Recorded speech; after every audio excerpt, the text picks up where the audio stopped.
8, Be 7, with advanced window fashions. 5, 4, 3, The safest place in the store. 1, stand by, Live 5 open. News. Roll.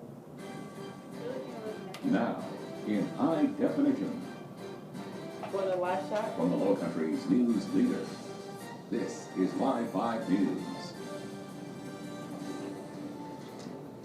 Good morning, everyone. It is 7 o'clock. What a beautiful morning. You're taking a live look at the James Island Connector. Thanks so much for joining us. I'm Jocelyn Steele. It's the first day of summer. You can't beat it. Now let's check in with our flawless forecaster, Caitlin McGrath, for a look at today's weather. Caitlin? Well, Jocelyn, it is the first day of summer, like you said, and it is going to feel like it. And I know we've been toasty here the past couple of days, but believe it or not, even warmer for today. Temperatures right now at 77 degrees, feeling just a little bit warmer with that heat index already a factor this early in the day. Humidity just below 90%, so a little bit of a muggy start to the day. Not really seeing much wind out there to break it up, but we should get a little less humid as the day goes on. But definitely going to be another Triple H day, hazy, hot, and humid. Right now, temperatures already in the upper 70s along the coast, 79 for the Isle of Palms down through Folly Beach. A little cooler back inland, 72 for Allendale down through Walterboro as well, 71 in Orangeburg. But overall, a warm start to the day. But the good news is we are seeing a lot of sunshine, not really picking up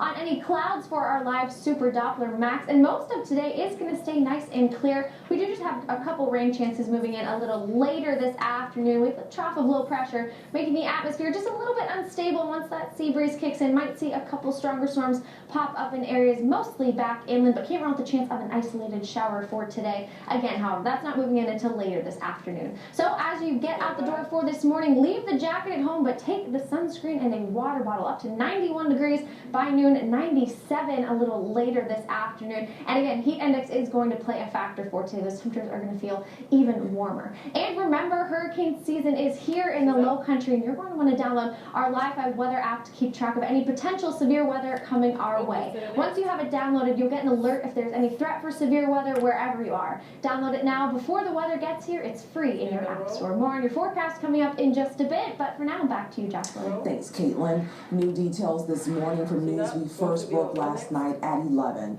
SLED is investigating a shooting that happened last night in the Charleston Neck area. The Charleston Police Department was on the scene into the early morning hours today at the Bridgeview apartment complex off of North Romney Street. According to police, shots were reported around 10:30 last night. The Charleston Police Department refused to comment on the incident, but several neighbors told Live 5 Sujatha Jan the shooting was fatal. SLED has not released any details yet. We will keep you updated on the latest developments on air and online at live5news.com.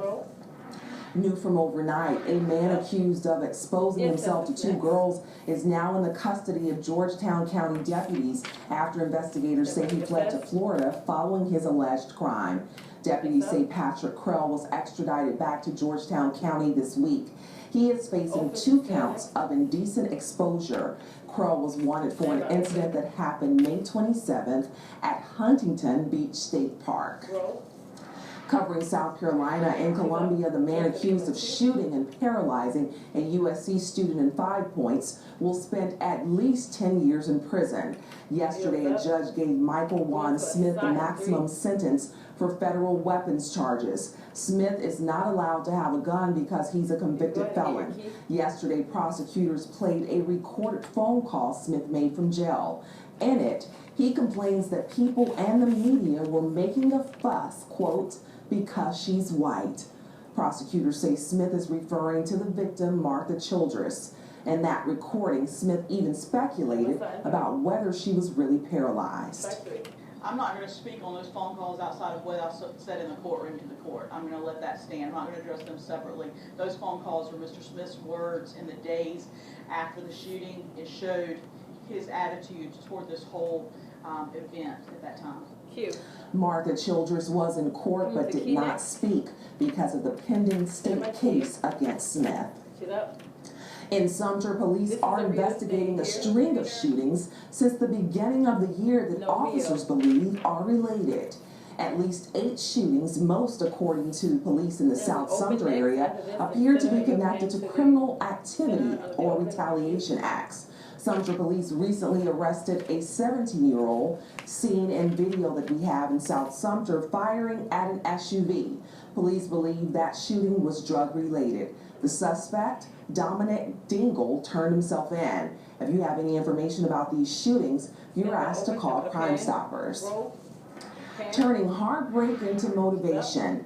The mother of the College of Charleston student hit by a truck while out jogging last winter is pushing for safer streets in Charleston. 21-year-old Lindsay Rands died while on the crosstown at Cummings Street last January. Since then, her mom, Lynette Rands, has been lobbying to get a pedestrian overpass built there. Last night, her nonprofit, the Lindsay Taylor Rands Foundation, held their first benefit at the Palmetto Brewery in downtown Charleston to help raise money for the cause. Nothing's going to bring my friends together. I wish to God I didn't have to be the person standing there doing this, but of course, getting my overpass and the mean world to me is an honor. Bring it down. Cue. And so far, her mission has been pretty successful. A Department of Transportation study was just approved. That means the DOT will take a close look at the area to see if a pedestrian overpass should be built. Their findings are due at the beginning of next year. Happening today, do you have papers piling up around your home? If so, you can head out to Mount Pleasant today for some paper shredding. South Carolina Federal Credit Union is hosting a free document shredding event at their East Cooper Financial Center today. That's over on Houston Northcutt Boulevard. The event starts at 9 this morning and goes until 1 p.m. Participants are limited to 100 pounds of paper to shred per person. Coming up, our Megan Wallace has a rundown of this weekend's events next in 5 Around Town. And one over-the-top proposal coming up, how one man got over 40 height-sized Miatas together just to pop the question. And believe it or not, today even warmer than temperatures have been in the past week. Just how toasty are we looking for the first day of summer? I'll have a look at your forecast coming up after the break. Good morning, Hanahan, Kiowa Island, and Georgetown. You're watching Live 5 News this morning, weekend edition. Up-to-the-minute coverage to kick off your Saturday morning. You're watching Live 5 News in high definition, sponsored by First Citizens Bank, providing smart lending solutions for you or your business. Talk with the loan experts at First Citizens today. The 10 smart. B14 is dead. B14 is dead. B14 is dead. B14 is dead. Minute 15. Open up to Johnson Center next. How did your husband propose that?